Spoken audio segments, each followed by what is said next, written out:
Okay, it's 11 o'clock. We'll get going. Good morning, everybody. So I've got a bit of news this morning. Richard's got some news as well. And then I'm going to be talking to Joe Bauernfreund from AVI Global Trust. So news first. So the two bits that I'm going to be talking about are Digital 9 and Herald. And then I'm going to hand over to Richard for a bit. He'll talk about Tritax and Social Housing REIT. I want to start with Digital 9. Obviously, this has been a disaster, and we all know that. But it's still quite a big company.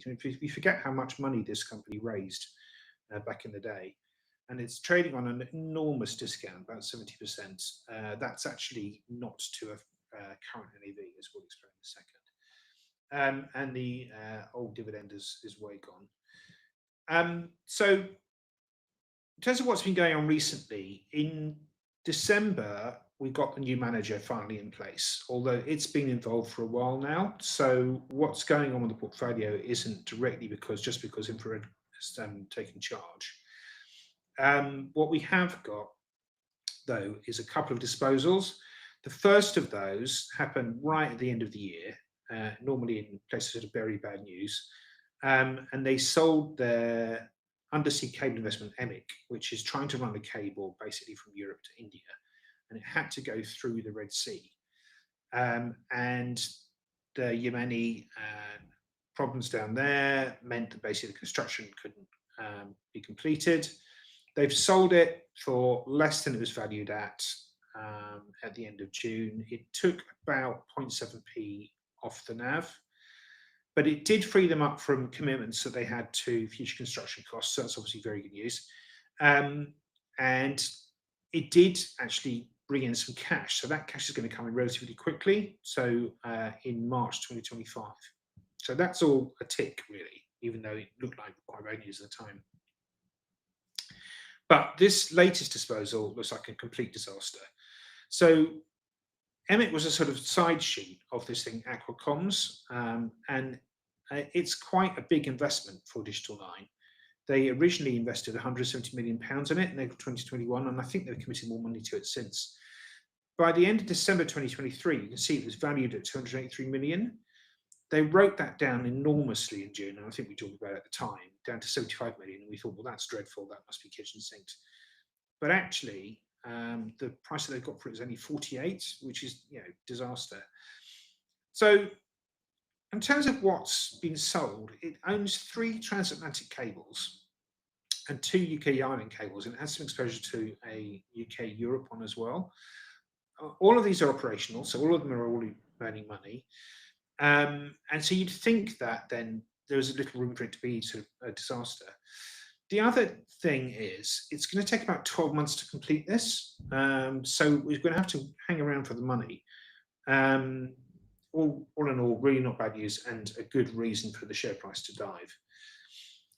Now, the reason that it wrote the value down in June was because it was planning to build a whole bunch of stuff in Asia, and then it turned around and said, realistically, we've got all this value in the portfolio for that, but there's no way that we can fund that, so that's not going to happen. So we've got all this stuff in the NAV. I'm amazed that it was so badly misvalued, that they had that much value in there for a project that they couldn't fund. But that was June's the issue, really. It does speak to the poor quality of the management team and the board, both of which have been replaced. The money that they were earning on the transatlantic route has been going down quite a lot, and they're saying 15% per annum over the past 5 years. Now, the real damning thing about this is it meant that that had already been happening for a couple of years when they bought it. So God knows why they paid so much money for it. I guess maybe they bought it for the growth in Asia, but still, nevertheless, this is pretty bad. It doesn't look very good. They also acknowledge that higher interest rates are effective valuations, which is something that we go in and around with the whole infrastructure and renewable energy sector. Quite often managers are saying, no, it's not an issue. But here, definitely, it is the case. And I think that's because it's a sort of cash generative but low growth business that is just priced off what the cash flows are going to be rather than any kind of hope value. So there's a new NAV being calculated. we're looking at an NAV now at about 42.6p once you've taken off the adjustments for these disposals. I wouldn't be surprised if it comes down again, but we probably won't know that until April. In terms of what it's got left, so there's a wireless broadband business in Dublin, which is okay, but not very big. There's a facility at the end of a cable in Newcastle that connects UK and Denmark. That's smaller again. And then the big thing is the broadcast towers for TV and radio. And obviously, as we switch more and more to digital TV and to satellite TV, the use for those is coming down and down. And so that puts a big question mark over their value. And they're financed by a lot of debt. So that's another question mark again. It has got a smart metering platform covering 12 million premises, and smart meters are still a growing thing, and they're still investing in that, and that might be where there's still some value. But it's going to be interesting to see what infrared does with valuation.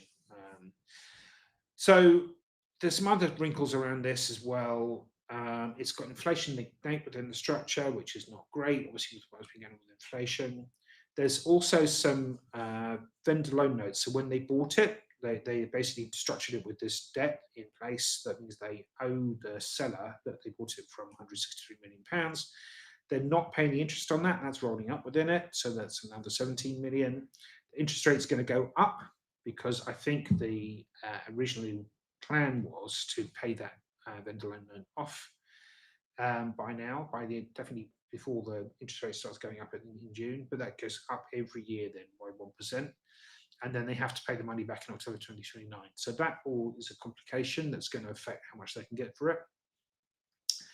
But it is, it's a chunky business, 350 million revenue, 47% margin. It's not a bad business either. But obviously the problem is how long will that income stream keep going? The other unknown with all of this is the deferred proceeds they've got from Burn Global, but that's based on what that business does over the year ending 31st December 2026. So we won't know how much that's going to be until 2027. So basically what we're saying is we've had a couple of disasters. The Elio and Sea Edge are probably neither here nor there. It's all going to hinge on what value for Arqiva is, and I think it's understandable that it's trading at such a big discount. Now, Herald obviously amazing news, but I just wanted to flag up what's going on since. So obviously the share price has been coming off since Saba lost the vote, or even anticipation of that really. So let's talk about that. It was a great result, and we're really pleased. 80% of the share register turned out and voted. To be honest, I'd still like to know why the other 20% didn't. I do think this is such an important thing that it was not something that you could really choose to ignore. And I wonder to what extent it was problems with voting. They say that you didn't get notified in time, or your platform made it very difficult, or your platform tried to charge you. All those things. I'd be really interested to know if there was an issue with you wanted to vote and you couldn't. So please message me if that's the case. But nevertheless, good result. We won 65-35. Only 60,000 shares voted with Saba. That's a tiny, tiny amount, and it just really quite demonstrates just how much people don't like the idea. And I'm hoping to see a similar sort of pattern with the other votes as well. In terms of what happens now, there's no obligation on the company to tackle the Saba position straight away. They have sort of hinted that we were buying back stock before. Probably we'll go back doing that. We're going to look at the allocations of capital and things. There's definitely, to my mind, no mileage in giving Saba any kind of exit at NAV. It will just encourage you to come back and go do it again. It's quite funny that another US hedge fund has come in and has started shorting the shares. So basically, it was shorting the shares when they were trading at asset value, which we know was unsustainable and not natural anyway. And so that 0.5% short was one of the reasons why that discount's widened out. Now, just thinking about Saba, it had a 10% position let's start again. The discount Herald was about 10%. back in August, but then it started to narrow in from about the beginning of November. So someone was buying stock all the way through up to the beginning of November, and it then accelerated that buying. So it bought about another £1.5 million or 34 million pounds worth over the next few weeks, and that's what drove the discount into low single digits.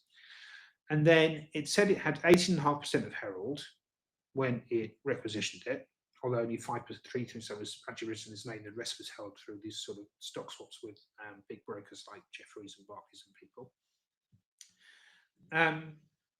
And so it had already bought within that quite a chunk of stock and fairly narrow discounts that really were unlikely to persist if it lost the vote. But then it went all out and spent another, I reckon, £130 million buying another 5.3 million shares, more or less around asset value, sometimes at premiums. And it's using clients' money to do that. There's no logical way that makes sense for those clients, because they're almost guaranteed to lose money on it. Even if you just liquidate the portfolio straight away and somehow magically you got NAV for it, you're still probably going to lose money on it. So to my mind, it just demonstrates they've just spent 130 million of clients' money trying to win a vote so that they can get more assets under management and earn more management fees. The idea that anybody would want to be invested in this cyber fund that's closing discounts for a living is just beyond me. And and now that they've lost this, and it's looking like there's no way back, although there are some other votes coming up, Herald, that we need to make sure we win too. How patient will they be, and where will the discount go to? I think that's going to be quite interesting to watch. So I wouldn't be surprised if that discount widens again. So it's about 8.75 now. It could go into double digits. By the time you start getting down towards where the 15% would normally trades again, I should definitely think about buying stock, according to himself. I just want to reiterate that you make sure you do vote in the other fights. There is a concern among some of the advisors that the turnout for those is going to be a lot lower, and so the margin of victory is going to be much tighter. So it is very important you do vote. You can't read this is on our website, but just to remind you that the votes, the next clutch of votes are on the 3rd, 4th and 5th, with Edinburgh Worldwide out 10 days after that. The 3rd, 4th and 5th ones, you really have to be thinking about voting today and Monday just to be absolutely sure that you get your votes in. So please do that. It is very important. So I'm going to hand over to Richard. Thanks, James. Yeah, a couple of really interesting real estate stories this week. Firstly, Tritax Big Box. So as the chart shows here, its discount started to widen at the end of 22 when interest rates rose, but started to come back back end of last year, and then obviously the budget kiboshed that, and it's back out at sort of 20% discount now. But on the next slide, they've made a really interesting acquisition this week, which we'll talk about on the next slide.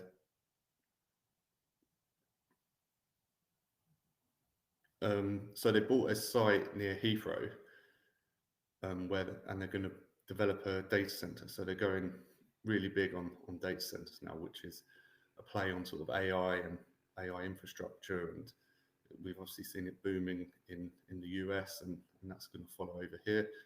So so they bought this initial site near Heathrow, and the phase one is going to be 107 megawatt scheme, which is huge. It make it the biggest data center in the UK. But it's going to cost 365 million, including all the sort of land purchase, development, and all that kind of stuff. And this is just CGI of it, and it looks exactly like what they're developing now on the logistics side, because it pretty much is. The only real difference really is the power side. So, which is interesting with this deal, if we see on the next slide, they've made they've entered a JV with a power supply company that will bring all the power to this site that they need in a sort of accelerated period. So normally they'd have to apply to the grid, and that can take up to 10 years, they're saying. But through this sort of JV that they've entered into, they will get that so much quicker and get it online quicker, which obviously is much better for them, getting tenants on board and rent and things like that. And so this JV is really crucial to their plans, I believe. And they've made this purchase through their manager, Tritax Management. So they've had for 10 years the team working exclusively on power and with this in mind, I think, and they built up this big pipeline, and now Tritax Big Box has come in and bought that stake out of the JV with the renewable energy provider, and it's given them a big sort of platform on which to grow this business. So on the next slide, we'll see the pipeline that they've got throughout the UK, which is up to 1 gigawatt. So it's going to be absolutely huge. If we see on the next slide,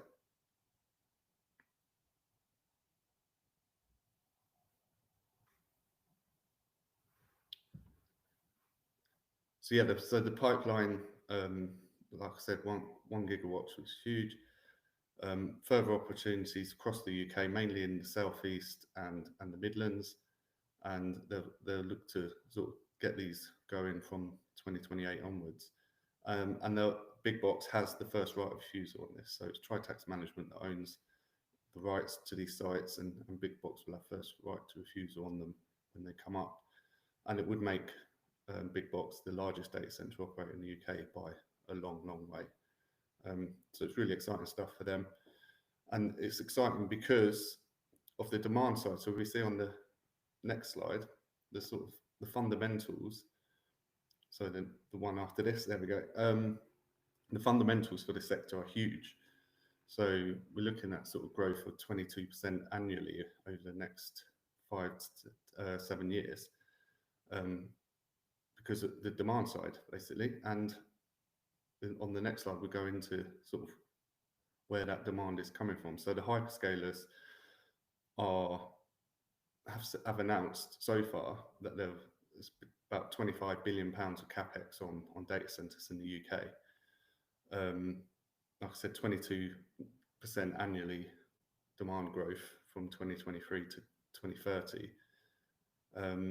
And there's a massive shortage of supply for this stuff, like there is in the logistics sector, but even more so here because of the power side of things. Getting the power to these data centers is the biggest constraint there is. And so this JV that they've got tied up is a massive benefit for them, and can get these on site quicker and operational quicker, and obviously then rents coming through quicker. And we saw on the previous slide that this one is a yield on cost of 9.3%. They're targeting between 8 and 10% yield on cost, which compares to the yield on cost on their logistics developments, which are between 6 and 8%.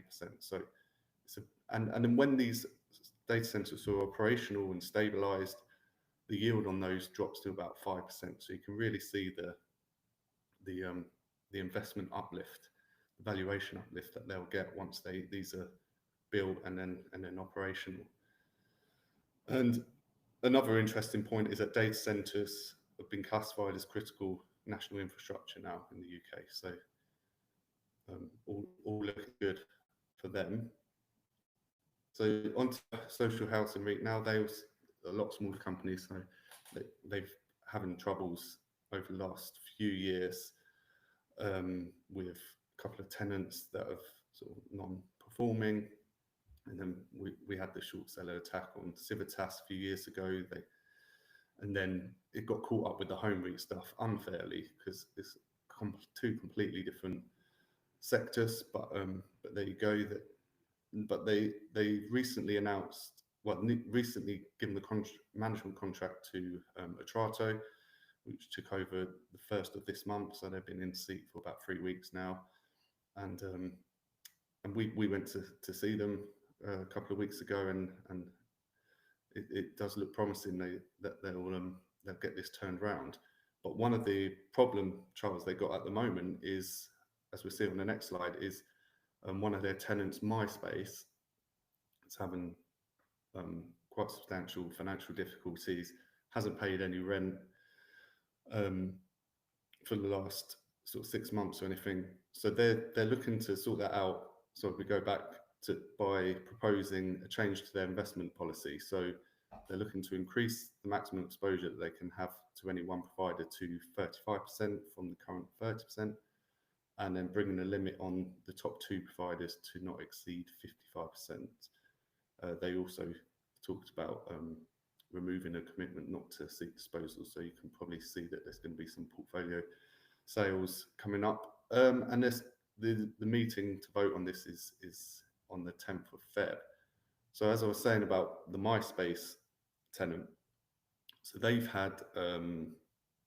not paid any rent for 6 months. As we see on the next slide, we can see the detail here. So they're quite a big tenant for them. So 8.1% of annual rent roll to this. So it's sizable. They need to get this sorted.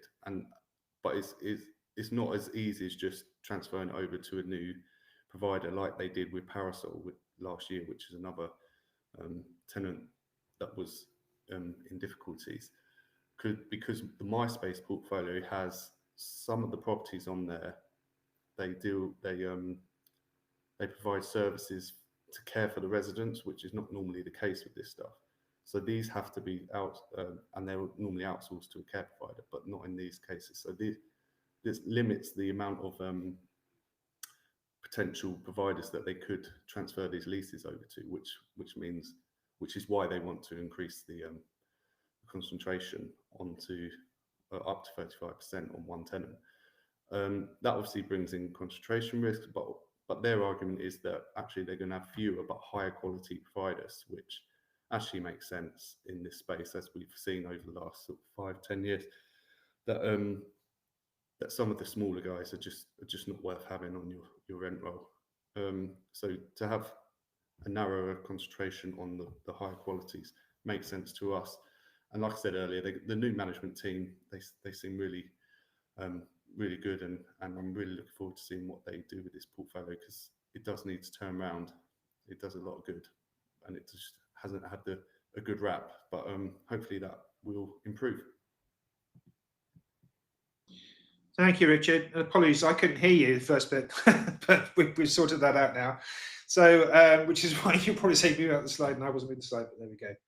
So apologies. So thank you very much indeed for that. That's the end of our bit. Now we are going to bring in Joe Bauernfreund and hear a bit about what AVI Global Trust has been up to. So, Joe, over to you. Thank you very much, James. Good morning, everybody. I hope James and all of you listeners can hear me. Right.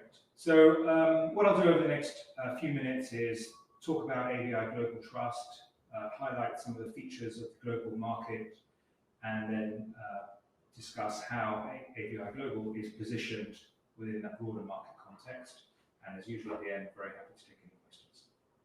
So just as a reminder, AVI Global Trust is now about £1.3 billion of assets. It's a very concentrated portfolio, very benchmark agnostic, roughly 25 core names in the portfolio with a top 10 concentration of just under 60% currently. Our own discount has been narrowing over the last few months and stands at approximately 7% today. And in terms of performance, over the last 9 years or so since I've been managing the trust, we've performed more or less in line with the MSCI World Index. But clearly, over the last 12 months, we've fallen some way behind that broader benchmark, and of course we'll discuss some of that as we move into the next slide, please. So your listeners will be well aware that the big story of 2024 was the continued very strong performance of the S&P 500, and within that, more relevant is the continued very strong performance of the so-called Magnificent Seven, which leaves the S&P 500 trading at extreme valuation metrics, based on a variety of different metrics. Here's just one on the chart here, but also leaving the performance in a very concentrated small group of companies. And what that has meant, when you look at the next slide, please, what that has meant in turn is when we look at our investment universe and our opportunity set, the areas where we typically find the most interesting opportunities have really been left behind when it comes to looking at valuations. So you'll all be aware of what's gone on in the closed-end fund space over the last few years with discounts widening. On the graph on the right-hand side, we show discounts currently on average on the alternative space, very much at the wider end of the historic range, some marginal narrowing, but obviously very, very wide. A similar pattern within the holding company space, which is a key feature of where AVI tends to find interesting opportunities, and that is globally, both in Europe, Asia, and also in North America. Discounts very much at the wider end of the spectrum. And Japan, of course, remains a land of very interesting opportunity as far as we're concerned. Discounts have narrowed a little bit over the last few years, and we'll come along and talk about that. But in essence, Japan remains a very exciting opportunity. And in aggregate, what that means is that when you look on the left-hand side and you look at weighted average discount on our own portfolio over time, you'll see that the discount currently, the weighted average discount on AVI Global's portfolio is very close to 40%, it's around 38%. In and of itself, that's particularly wide, but what's extremely interesting about that is that these levels are the kind of discount levels historically we've seen at times of market stress, dislocation, and panic. They're not the kind of discounts you see when things look relatively benign, if not positive. And that's what's really interesting to us, and in fact, quite exciting. The fact that so much attention has been focused on an ever-narrowing group of companies, leaving much of the market on quite attractive valuations at a time when that narrow group is looking very expensive, it is quite interesting and compelling from a valuation perspective. On the next slide, well, just to highlight the long-term performance here, and you'll see performance more or less in line with the World Index, but obviously that's slipped back over the last year. But moving on to the next slide, and in terms of our process and how we invest and what we're looking to do, it is very much a bottom-up approach. It's very much a high conviction approach. And it's not just about investing in companies that are trading at very wide discounts or very attractive valuations and then hoping for the best. It's a very proactive investment process that involves a degree of shareholder activism or engagement with the boards and management of the companies we invest in. It's quite an idiosyncratic approach in that we are seeking to deliver or benefit from catalysts or events that will, in and of themselves, narrow the discount rather than just rely on a hope strategy that things will get better and discounts will improve. Over the course of the last 12 months, we had a number of substantial and successful exits out of the portfolio. Two alternative asset managers, KKR and Apollo. KKR has been in the portfolio since the COVID sell-off, Apollo a bit later, but fantastically successful investments. Hypnosis clearly benefited from our activist involvement in the situation there, which delivered very strong returns for us and other shareholders. And Schibsted, an example of a holding company where we identified an idiosyncratic catalyst for narrowing the discount and benefited from that. Importantly, as capital was received from those successful exits, it was redeployed into new and existing names in the portfolio, building up, again, high conviction, high confidence situations. Three examples here, two holding companies, each are in Belgium, News Corp, North American, and Chrysalis closed-end fund. But again, chunky positions. And each of these, as I'll come along and talk about, are not only trading at very wide discounts and attractive valuations, but also have quite explicit and meaningful catalysts that we think will unlock value in time. On the next slide, just to put a little bit more detail on that, almost half of the portfolio is invested in family-controlled holding companies or conglomerates, where we see a material discount to a net asset value or sum of the parts valuation. A key feature of what we do is it's not just about buying a pound of assets for 50 or 60 pence. Oftentimes, those kind of opportunities exist where the pound of value is in decline and unlikely to grow.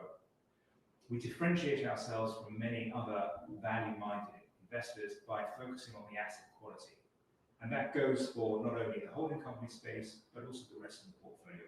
We need to see situations where not only are things trading on very wide discounts, but also we can see potential for growth in the value of those businesses, and that's derived from the quality of the businesses we own. Clearly, we're finding undervaluation, both in terms of valuation metrics, PE multiples, other earning multiples, but also in terms of the discount. 3 or 4 years ago, there were a good number of holding companies around the world trading at premium to NAV. They don't exist anymore. And as I showed you earlier, for the most part, European and North American and Asian holding companies are trading at the wider end of the historic range. But the situations that interest us and the ones that find their way into the portfolio are those where there's a more explicit event. And even though we can't be a forceful activist in a family-controlled company, nonetheless, we're invested in situations where management themselves are pursuing policies and paths to unlocking value for controlling shareholders, but also minority shareholders. Within closed-end funds, it's been a fantastically interesting space and attractive opportunity set for us over the last couple of years, as many potential investors have exited the sector, and as poor performance has also contributed to that exit, as well as other factors. We found ourselves being able to buy into situations on historically wide discounts. In a number of cases, we are the largest or dominant shareholder, which places us in an important position when it comes to engaging. And generally, the whole idea of more corporate activity, more shareholder activism in the sector is, generally speaking, a positive in the sense that investors will benefit from narrowing discounts and greater interest in the space. And finally, Japan is roughly 20%, but probably increasing in time, allocation within AVI Global. 6 years ago, we launched a dedicated Japan strategy to exploit the very, very material undervaluations that existed in Japan, particularly from companies that had substantially overcapitalized balance sheets, huge amounts of cash that were sitting idly on those balance sheets. And in the past 5 or 6 years, there's been a tremendous movement to reform attitudes to corporate governance and to improve attitudes to shareholder returns. And back then, we argued Japan this time was different. I think that argument has now moved on. We've proved the point. Japan has changed for the better, and we're now at a point where there's very, very high levels of corporate activity, high levels of interest from management of companies to engage with shareholders such as ourselves, to listen to ideas and to drive share price performance, with the icing on the cake being a very active market for corporate activity and changing corporate control that's leading to substantial premia being paid when companies are taken private by management or by private equity or by other companies in Japan.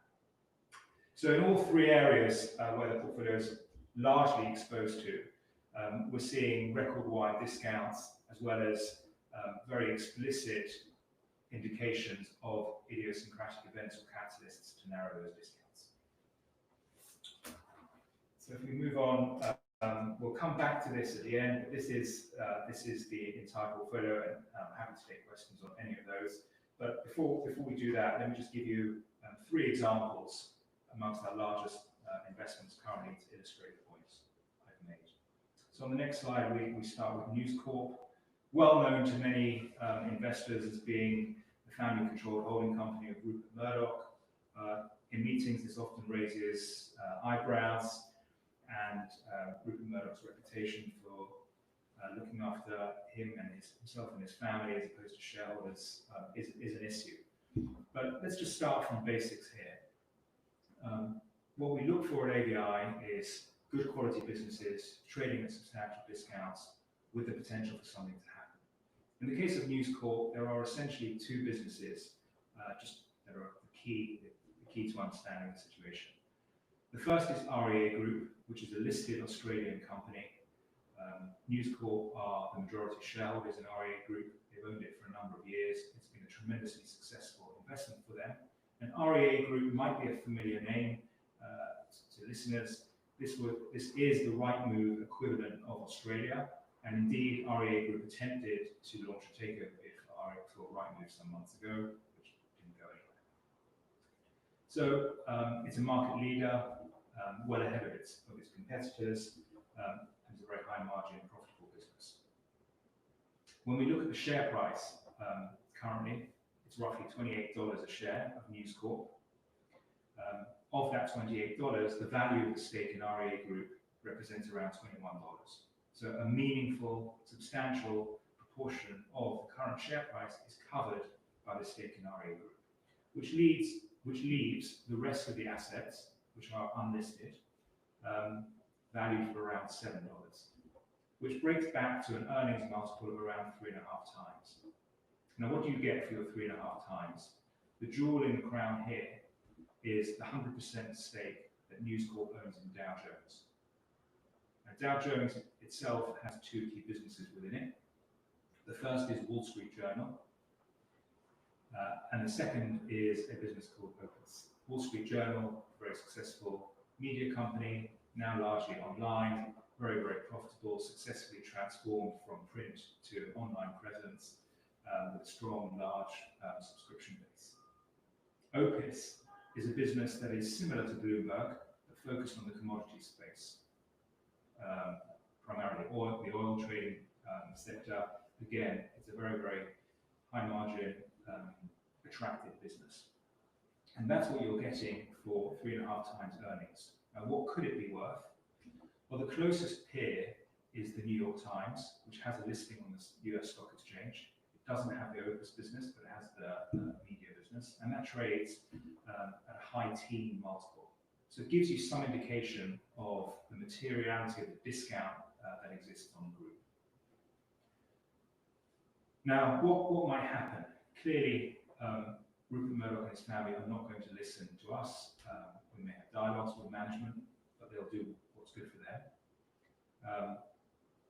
What's interesting on this point is that when we listen and speak to the CEO of the company, who's not a member of the family, he's become extremely explicit about the board and shareholders' frustration at the discount, confirming the magnitude of the discount that we argue exists today, and talking about a revolutionary strategic review as opposed to an evolutionary strategic review. Now, there are a number of things they could pursue here, but ultimately the problem in terms of valuation exists because the complexity, the lack of transparency, the lack of understanding as to what the private assets are worth confuses investors. And when you start analyzing the financials of companies like this, where you've got listed stakes and 100% ownership stakes and minority stakes, the accounts look quite confusing. So somehow spinning out REA Group, leaving News Corp more as a direct holding company of Dow Jones would bring more transparency and allow for a more efficient valuation. That's one option.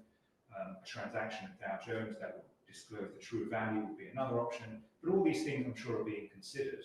But the increasing explicitness of that strategic review gives us confidence that at some point in the not too distant future, there's likely to be some kind of catalyst or event in order to unlock value. And then, of course, a lot of comments around shareholding, the interests of the children, the arguments that the children are engaged in at the moment, and how that leaves us. It's impossible to say with any degree of accuracy what's going on behind closed doors, but it seems likely that when ultimately 4 children inherit their father's stake in this company, there will probably be arguments. And it also seems likely that none of them, given where they come from, are likely to want to see their stake or trading at a 40-50% discount and are unlikely to be sellers. So they're all incentivized, we would say, to maximize value and to get the share price up and get the discount down. An example of an investment trust on the next slide is Chrysalis. again, it's probably well known, but it's a good example of how AVI's contrarian approach brings opportunities to us to exploit after there's been a period of poor performance, of widening discount and disappointment generally amongst shareholders. Chrysalis is well known for having disappointed investors. Management did well out of it, shareholders did a lot less well. We became interested in it about 18 months ago.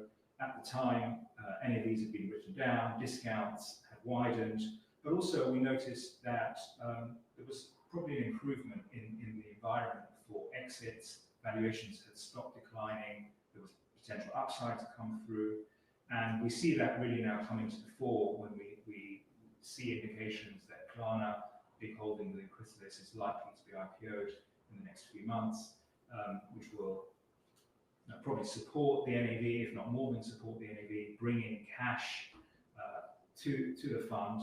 And as you see here, we've mentioned that the company has committed to buying back shares once they have a sufficient amount of capital, £100 million, and buying back shares on 35-45% discounts is obviously very accretive to ongoing shareholders and something we're entirely supportive of. So looking forward, we see a couple of exits coming out of the portfolio, supporting the NAV, bringing in capital, and hopefully allowing the company to focus on narrowing the discount as it moves forward. And then one example out of Japan to illustrate what we're doing and what's going on there. This is a company that's primary activity is owning clothing, athleisure brands targeting younger consumers, snowboarding, skateboarding, that kind of stuff. It's a reasonably good quality business, but margins are lower than they should be, and certainly one of the areas that we've been engaging on with the company to improve the margins, broadly speaking, from around 1% to 4%. So a lot of scope to improve profitability. The big attraction alongside that operational enhancement that could come is the balance sheet. The company had, as most of our companies do, substantial amounts of cash, but also a number of different real estate assets that in aggregate were worth more than the market cap of the company. We conducted our own independent valuations of the property portfolio, giving us confidence of the substantial undervaluation, and have been engaging for 18 to 24 months with the company on a couple of key areas. Again, these are typical of our involvement in Japan: improving corporate governance, improving capital efficiency, and that's dealing with the cash and redundant real estate, but also the operational improvements. A couple of weeks ago, the company announced the sale of one property asset at a big uplift to their carrying value, of course, but also an uplift to our appraised value. And that capital that's coming in equates to around 34% of the market cap of the company, so very substantial. And the company, in response, is committed to enhanced dividends and using a big chunk of that capital to buy back shares, which is again accretive. So this is what we see time and time again in Japan.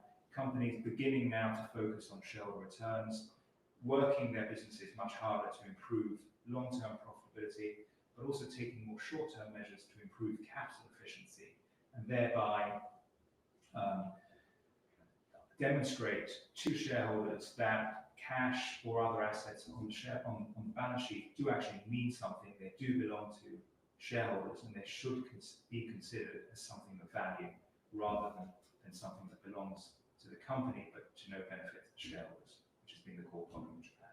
So increasingly we're seeing responsiveness from management to our suggestions pick up, and also, as I said earlier, companies can do a lot themselves on corporate activity, but if not, there is a growing private equity presence that is exploiting these opportunities. So we'll go back to slide 7 just to end with the portfolio and to open up to any questions if there are any. Thank you very much. Brilliant, Joe. Thank you very much. Just on Japan, there's a question about the yen. Obviously, that's been moving around quite a lot last year. How do you factor that into what you're doing when you're investing in Japan? So as a policy, the fund, whether it's AVI Global or AVI Japan, is unhedged. So we have full exposure to the yen. And therefore, our yen exposure has been a material headwind over the last few years as we suffered substantial yen weakness. I think. Sorry. Sorry, I'll just make a comment about the yen. Generally, I see a question's popped up on the screen. And I'll preface my answer by saying that I've been saying for over a year that the yen should be stronger, and it hasn't really happened in a material way. So take everything I say with a pinch of salt. But fundamentally, by traditional metrics of measuring currencies, Japan, the yen is cheap. That doesn't suggest that it's going to reverse that trend anytime soon, but it is cheap. In addition to that, and more importantly perhaps, the economic backdrop in Japan is now much more supportive of a stronger yen, and as we've seen from the Bank of Japan, it's much more supportive of a move away from the very extreme monetary policies that we've seen over the last decade, negative interest rates, for example. Importantly, we've seen the end of deflation in Japan. We've seen the emergence of inflation, and importantly, we've seen the emergence of good inflation, which is typically wage increases. Wage increases are key,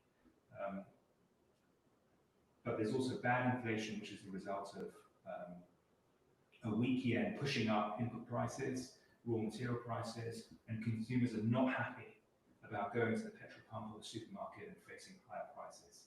Some of that pain will be alleviated by a boost to the wage packet. Generally speaking, there's a lot of pressure politically to do something about the ever weakening yen. The key factor here and the key driver, certainly over the last couple of years, has been what's gone on in interest rates in the US primarily. There seems to be an end or moderating in the flow of capital out of Japan into foreign assets. Some of that has come back into yen, which has been a little bit of a tailwind there, but not in any material big way. But key, as you heard from the Bank of Japan this morning, is that the economic backdrop is more positive, and the Bank of Japan will remain committed to some normalization in interest rates. But I wouldn't be expecting interest rates anywhere like what we see here or in other Western economies. You mentioned the US there, and obviously sort of sticking with the big picture thing. You haven't traditionally had an awful lot invested in America anyway, but with what extent do you think the Trump administration is going to have an impact on the portfolio? Well, we tend not to invest by thinking about these big, broad questions or issues. They're fascinating, and one can sound intelligent or not in answering them. For us, it's very much about the bottom-up individual opportunities. How that fits into what we do is in a number of ways, and we have been increasing our exposure to US opportunities in the last couple of years, and we've been finding a good number of examples. So firstly, to the extent that the US economy continues to grow, that's a good backdrop for our North American companies to continue to grow profits. That's number one. Number two, as I mentioned earlier, there are lots of opportunities when one starts looking in America, because most investors are not looking. They're looking at large tech companies, whether it's the Max 7 or others. They're looking at AI, and it's mentioned that huge swathes of the opportunity set are trading on very material discounts and very attractive valuations. And the third thing that's very relevant, again, from our perspective, is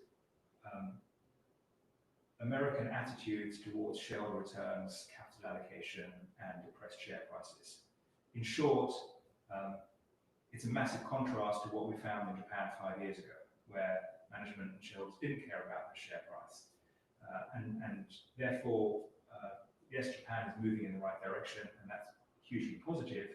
But in Japan, when we think about opportunities and catalysts, it is quite interesting that we are seeing moves by insiders or management to unlock value and to take advantage of depressed share prices. Where in Japan, we have to teach some companies basic financial arithmetic about buying back shares. We don't have such issues in the US, and that's quite interesting. There's a few questions about Saba, as you might expect. So actually, let's start with the easy one. So can you just contrast what you do with what Saab appear to be trying to do, please? Okay, so first of all, we like to think that everything we do is constructive and positive, rather than just bullying or aggressive for the sake of it. That's not to say that's what Saba's game is, but just put into context. And when you go back to what I said earlier about buying a pound of assets, where we think that pound of assets is going to grow and compound in value over time, what that means in practice is that we're not just interested in exploiting discounts, bullying management or directors to give us back that discount. We are interested in owning those businesses over time. And that brings with it some patience. And it means that when we're talking to companies, we're not forcing them to liquidate immediately because we want that discount back. It means we want them to focus more on capital allocation, to focus on the share price and shareholder returns, but also we're coming at it from the perspective that we're very happy owning that business. And we don't say it's a basket case that you've got to get rid of. So that, I think that's one key approach, key distinction between our approach and perhaps a more activist hedge fund approach, which is oftentimes focused on capturing those discounts. When we do engage with companies, we're looking not to take control of the boards. We're not looking to take control of entire trusts and merge them. We're looking to improve share price, improve the rating, and then move on to other opportunities. Yeah, exactly. I think that's probably the big difference. There's some specific questions on holdings here. So let's start with D'Ieteren. So that's become a very big position in the last few months. What's the plan with that now? Okay, so for those of you who are less familiar with it, D'Ieteren is a Belgian holding company. They're now, I think, in their 7th generation of family involvement. The assets here are largely unlisted, and the key asset here is a company called Belron. Belron is a global business. Listeners will be familiar, many will be familiar with the auto glass repair business. I won't sing the jingle, but auto glass repair is a fantastic business. In short, many years ago, repairing windscreens was a very easy business. You've got a crack or a stone in your windscreen, you went to the local dealer, they replaced it. Nowadays, windscreens are extremely complex. There are sensors and cameras all over the place. It's a 20% margin business. So has grown and is very attractive. This is the key asset within D'Ieteren. We increased the holding substantially towards the end of 2024 because there was a transaction amongst the shareholders. There are 2 groups of cousins who collectively control 50% of D'Ieteren. One is involved in the business and one is more of a passive shareholder. The active cousin bought out the passive shareholder. So it's now effectively controlled in one branch of the family. Now, in order to fund that transaction of several billion euros, the company put some debt on Belron, and Belron paid out a special dividend. We received roughly 75 euros a share as a special dividend at the end of December. And to put that into context, the share price at the time was around 200 euros a share. The share price responded quite badly, quite negatively to the news of that dividend, which we think was unwarranted. But on further digging, I think the cause there was the fact that there were a lot of retail investors, Belgian retail investors there, who were suffering 30% tax, didn't like the deal, were hoping that there'd be more of an IPO-style transaction on Belron rather than this debt capitalization, so they sold the shares. Now, interestingly, AVI Global as a trust doesn't suffer 30% tax, we only suffer 10% tax. And the other interesting factor was that when the share price went ex-dividend in December, it fell nowhere near the full 74 euros that you would expect it to do. So it showed there was some inefficiency in the market, which we exploited by making this a 10%-ish position at the time. The share price has settled around about 160 euros a share. It remains, we took some money off the table via the dividend. It remains a top 3 holding for us. And importantly, when we think about the things we look for, it's still a very high quality business. It's got a bit more debt on it, but we think that's very manageable. It's delayed by a couple of years, perhaps an IPO. Again, if a business is growing, we're very happy with that. It trades at a very material discount. We're paying something like 10 times earnings, if not less, for this core operating business, which, given its growth, is too cheap. And management demonstrated consistently for many years an alignment of interest with us, and I'm sure that at some point the discount will narrow substantially. I'm sure there'll be some corporate activity. Remember, of course, that some well-known private equity houses are shareholders in Bauernfreund. They've been shareholders since some 2018, some 2021, and at some point they will want an exit. So there will be a corporate transaction or a corporate event at some point. Cool, which leads us on to more private equity. So you've got Harbourvest and Oakley and partners there. So why pick those three in particular? Well, if you go back 2 years or so ago, the whole sector was interesting to us, was throwing up opportunities.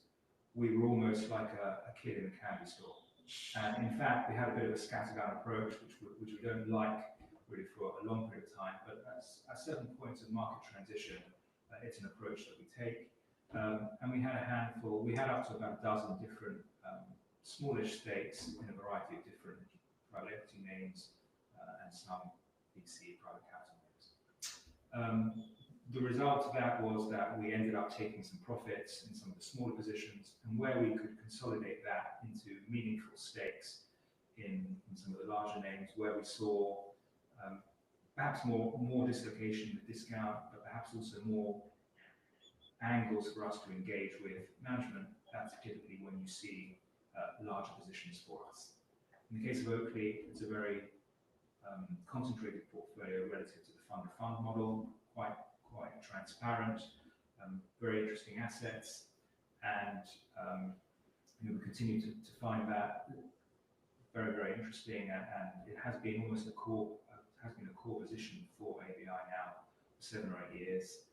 Yes, we've sold some, we've bought some back, depending on where the discount is. But fundamentally, looking at the underlying businesses, where they're carried out, where exits have come historically by the group, we see a lot of potential upside. Harbourvest and partners are more thematic. Yes, there are angles that we're engaging with, and the extent of our ownership changes a little bit with discounts. Fair enough.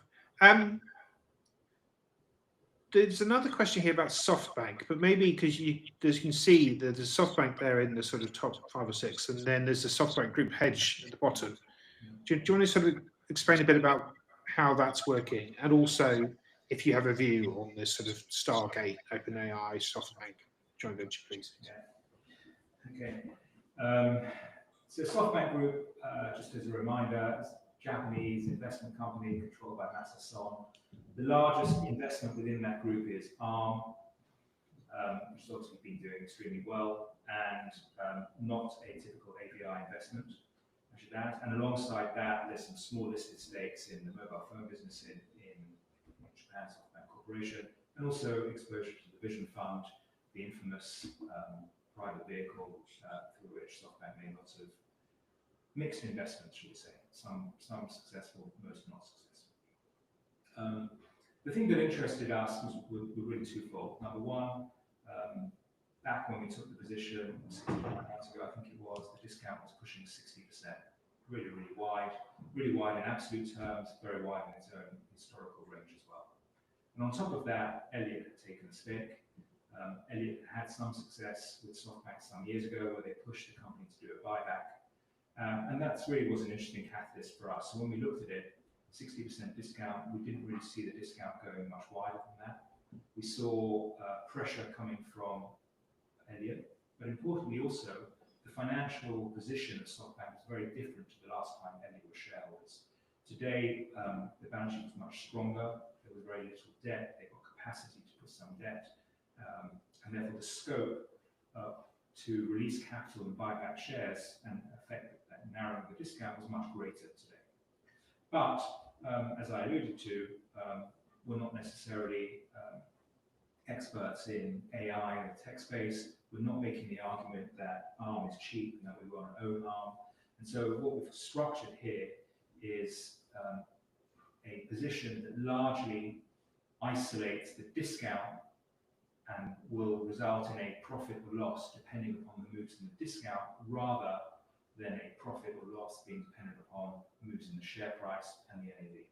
In practice, that meant we've shorted ARM, we've shorted some of the other listed assets, and have largely isolated the discount. It's fair to say that the company disappointed when they announced a share buyback some months ago that was underwhelming in magnitude. Since then, the discount hasn't really moved. It's pretty much where it was when we first invested, and that's meant that as an investment, it hasn't made a positive return, but equally, it hasn't made a negative return.